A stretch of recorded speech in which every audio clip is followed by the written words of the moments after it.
Hello student, today we are going to start our history chapter number 1, historiography development in the west. It is divided into four parts. First part is the traditions of historiography, second part is modern historiography, third part is the development of scientific perspective in Europe and historiography, fourth point is the noble scholars. Tradition of historiography means इतिहास कैसे लिखा गया इसके बारे में हम जानकारी देखेंगे. मॉडर्न हिस्टोग्राफी मीन्स आज हम कैसे इतिहास हम लिखते हैं उसके बारे में. लेखन कला जो होती है उसे ही हम हिस्टोग्राफी कहते हैं. Development of scientific perspective in Europe and historiography, Europe में जो हिस्ट्री विकसित हुई उसके बारे में जानकारी. नोबल स्कॉलर्स मीन्स पूरे वर्ल्ड में स्कॉलर्स के जो आइडियाज़ और विचार है हिस्ट्री को लेकर वो हम पढ़ेंगे. Historical research, writing and study are the carry out with the help and objectives of understanding the chronological of past events and their interconnection. जब हम हिस्ट्री की बात करते हैं तो कहीं ना कहीं पास्ट ही होता है हमारा, और ये आर्कोनॉलॉजिकल ऑर्डर में होता है जिसे हम कालक्रमबद्ध कहते हैं. मतलब समय के अनुसार हम देखते हैं कि शुरू से हम उसके एंड तक जाने की कोशिश करते हैं, ना कि हम हिस्ट्री को पीछे से पढ़ते. अगर किसी हिस्ट्री के बारे में हमें पढ़ना है तो उसे शुरुआत से ही जांच पड़ताल करनी पड़ती है. और इसके इंटर कनेक्शन मीन्स आपस में उसके रिलेशन क्या होते हैं ये हम देखते हैं. In the physical and natural science, the empirical method means laboratory method of experiment and observation. Empirical method means जो लेबोरेटरी में जो मेथड यूज़ करके जो एक्सपेरिमेंट किए जाते हैं और जो हम देखते हैं उसे हम एम्पेरिकल मेथड कहते हैं. Is used to verify the available knowledge. This method allows formulating laws that remains true irrespective of the time and the space. Those laws can be tested and proved repeatedly. Means science की हम बात करेंगे तो science के laws और जो भी उसमें मेथड्स होते हैं वो फिक्स्ड होते हैं. वही मेथड हर कोई इस्तेमाल करके साइंस लेबोरेटरी टेस्ट वगैरह आगे कर सकता है. उसे हम फिर से दोबारा हम एक्सपेरिमेंट उस पर कर सकते हैं. But in history, in the historical research, it may not be possible to use the method of laboratory experiment and observation. This is so because we were not present in the historical time and space, and the historical events cannot be recreated. Also in the history, it is not possible for formulate laws that remains its true irrespectively of the time and space. Means जैसे कि मैंने कहा science हम दोबारा करके देख सकते हैं, उसके लॉज वगैरह फिक्स्ड होते हैं. बट हिस्ट्री को हम दोबारा रिक्रिएट नहीं कर सकते. जो पास्ट इवेंट है हम उसे दोबारा रिक्रिएट करना हमारे लिए कैसे पॉसिबल होगा. अगर सपोज युद्ध हुआ तो हमें युद्ध के बारे में जानना है तो क्या हम इसे रिक्रिएट करें? No, that is not possible to us. So history recreate नहीं कर सकते और ना ही इस पर कोई लॉज होते हैं, लॉज नियम कानून बने होते हैं. टू बिगनिंग, शुरुआत में जब हम हिस्ट्री लिखना स्टार्ट करते हैं तो किन किन बातों को हमें किन किन चीज़ों को हमारे ध्यान में लेना पड़ता है. We need an expert to who knows the language and script of historical documents in order to read and understand its meanings. Also, the experts can examine the authenticity of documents by using criteria such as lettering style, authors' styles of writing, manufacturing date, and types of paper, stamps of authority, etc. Such a document is further scrutinized by the historian with the help of the relevant historical reference. Means जब कोई इस history लिखना जब आरंभ करता है, शुरू के दौर में उसे एक्सपर्ट्स वगैरह की ज़रूरत पड़ती है, और ये एक्सपर्ट्स उसके बारे में बताते हैं, उसके लैंग्वेजेस को समझते हैं, उसकी गहराई तक जाते हैं, स्क्रिप्ट उसको देखते हैं। इन सारी चीज़ों का अध्ययन करने के बाद हिस्टोरियन के हाथ में देते हैं, और हिस्टोरियन उस रेफरेंस को उस उपलब्ध सामान को लेकर अपनी हिस्ट्री लिखना स्टार्ट करता है। जैसे कि यहाँ एग्जाम्पल दिया हुआ है, यदि कोई लेटर मिलता है तो उस लेटर को देखा जाता है कि उस लेटर को लिखने का स्टाइल क्या है, उसका लैंग्वेज क्या है, उसकी कब वो बनाया गया है, कौन से समय का है वो लेटर, उसकी पेपर क्वालिटी क्या है, उस पर किसका स्टैम्प लगा हुआ है। इन सारी चीज़ों को देखने के बाद ही हम उस पे हम कुछ डिबेट्स कर सकते हैं। तो हिस्टोरियन को इन सारी चीज़ों का ध्यान रखना पड़ता है। जब हम हिस्ट्री, यहाँ पर हिस्टोरिकल रिसर्च मेथड दिया हुआ है, देखो चार्ट में, ठीक है बच्चों। हिस्टोरिकल मेथड क्या है? Writing of the historical narrative. जब नरेटिव मीन्स लिखना, जब कोई हिस्ट्री लिखने का आरंभ करता है तो उससे पहले उसे कई सारी बातें अपने ध्यान में लानी पड़ती है, जैसे कि फॉर्मुलेटिंग हाइपोथेसिस मीन्स उसकी कुछ उसको लेकर धारणाएं, critical examinings of various sources of history, उसको उसकी गहराई तक जाना, एग्जामाइन करना, उसके डिटेल्स निकालना, examines relevance reference of available historical information, जो भी उसके पास उपलब्ध है सामान, उस सामान को लेकर उसे रेफरेंस करना, उस पर इंफॉर्मेशन निकालना, उसको एग्जामाइन करना। Then after collecting historical information, highlighting the process that lead to historical transactions, carrying out comparative analysis means पहले तो इन्फॉर्मेशन निकाल कर, ऐतिहासिक इन्फॉर्मेशन उस पर निकालने के बाद उसे हाईलाइट करने के लिए, उसे समझने के लिए उस पर कंपैरिजन करना, कंपैरिजन करके एक्सप्लेन करना, उसे एक हिस्टोरियन को एक नरेटिव को देखना पड़ता है। Understanding the reference regarding time and space of given historical event and also various conceptual framework used in historical research method means जो भी उसके क्वेश्चंस, जो रेफरेंस है उसको समझकर उसके समय तक पहुंचना, उस समय में और उस जगह की जांच पड़ताल करना, ये एक हिस्टोरियन के लिए, एक हिस्ट्री लिखने वालों के लिए मेथड है।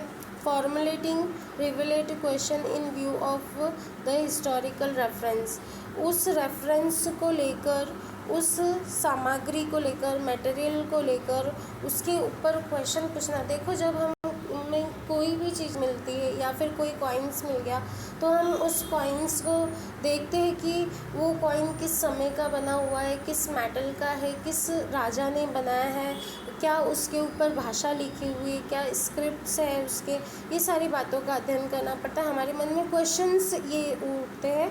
तो इसी तरीके से जब कोई हिस्ट्रियन जब स्टार्ट करता है हिस्ट्री लिखना तो उसके मन में ये सारी बातें चलती है। Understood? Now here method of various disciplines are useful in historical research. जब हम रिसर्च करते हैं कोई चीज़, किसी हिस्ट्री के बारे में हम जब सर्च करते हैं तो कुछ मेथड्स यहाँ दिए गए हैं।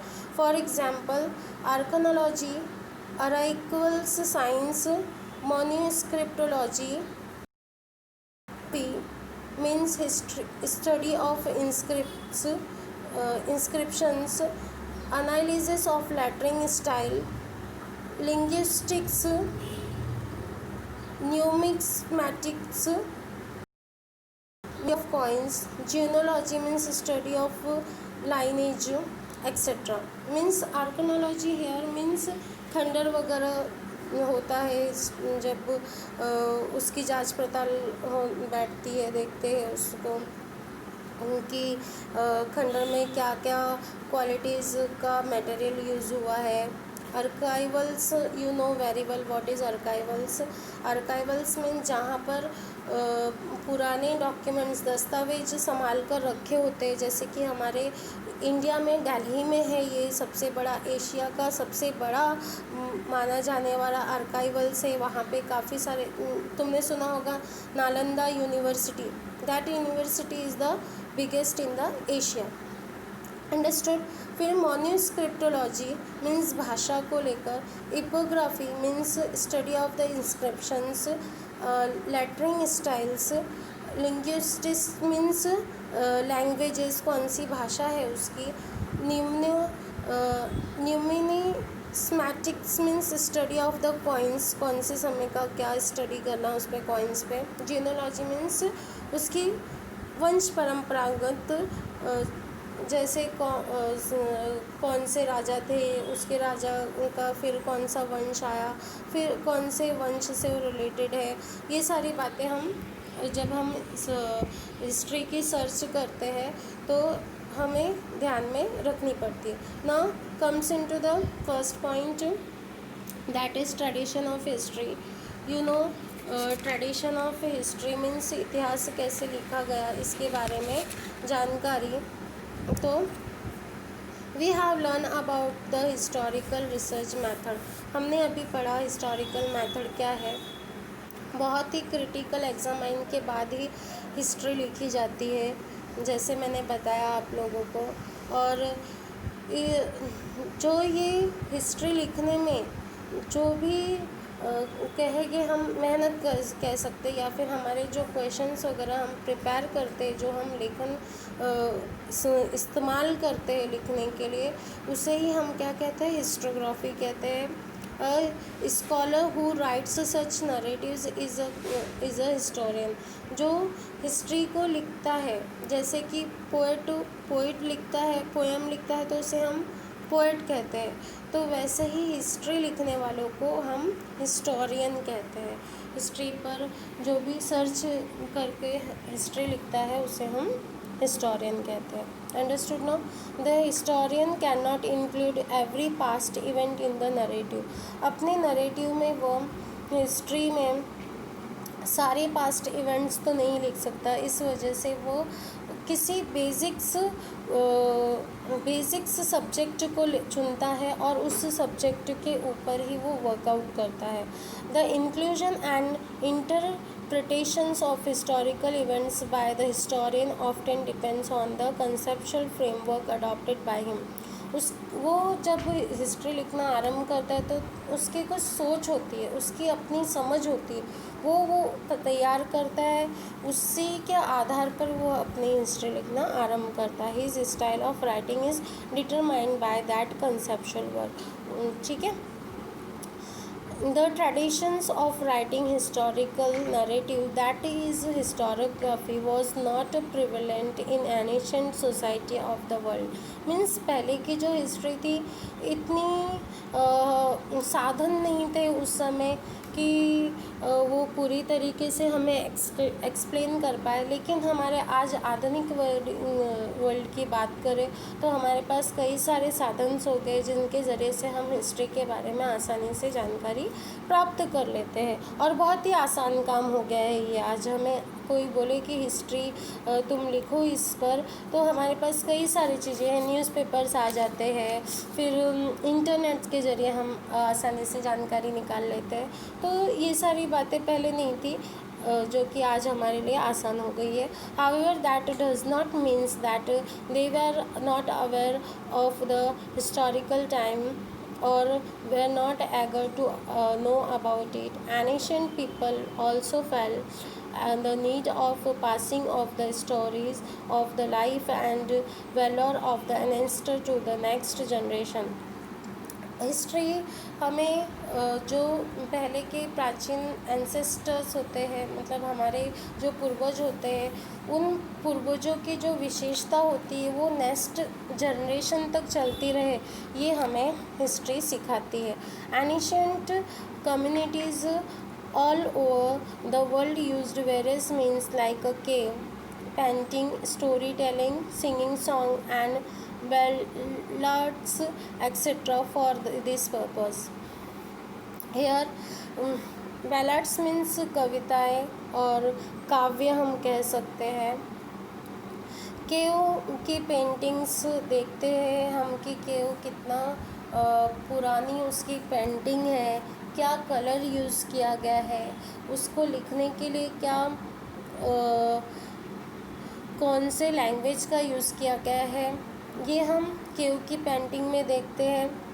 स्टोरी टेलिंग, हम कहानियाँ सुन के कुछ समझने की कोशिश करते हैं. फिर सिंगिंग अ सॉन्ग, गाने के थ्रू हम समझने की कोशिश करते हैं, कविताओं के थ्रू हम जानते हैं. ऐसे कई सारी चीज़ें हैं जो कि हमें हमारे एंसेस्टर के बारे में भी बताते हैं. This traditional means are looked upon as the sources of history in the modern historiography. और ये सारी बातें आज हमारे मॉडर्न हिस्टोग्राफी में भी हमें हेल्प करती है. जैसे कि यहाँ एक एग्जाम्पल दिया हुआ है शिल्पकला के थ्रू. ये एक वीरगला है जिसमें कि हम देख रहे हैं आगे हेड ऑफ द आर्मी है, पीछे उसकी सेना है. 2 टुकड़े में ये बताया गया है कि यहाँ पे वॉर हो रहा है और ये वॉर में 2 पार्टीज़ शामिल है. ऊपर के भाग में देखो अलग से दिखाया है, नीचे भी दिया गया है पिक्चर्स. इसके थ्रू हमें ये एक बैटल्स पता चल रहा है इस शिल्पकला के through. The earliest inscription in the Lords museum, ये जो इंस्क्रिप्शन है ये लॉर्ड्स म्यूज़ियम में आज भी मिलती है जो कि फ्रांस में है.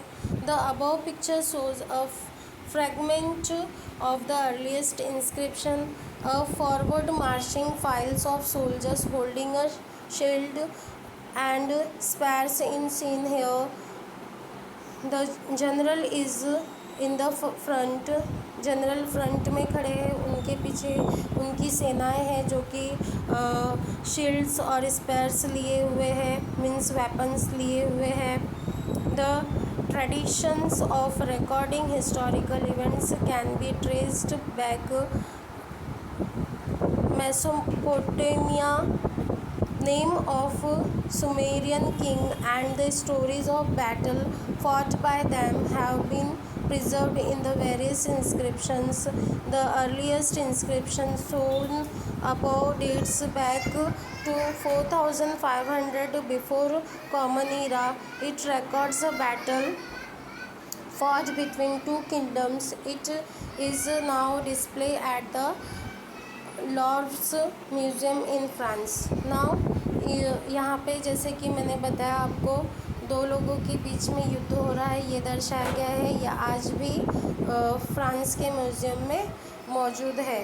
Now understood everyone. Now bye bye students, bye.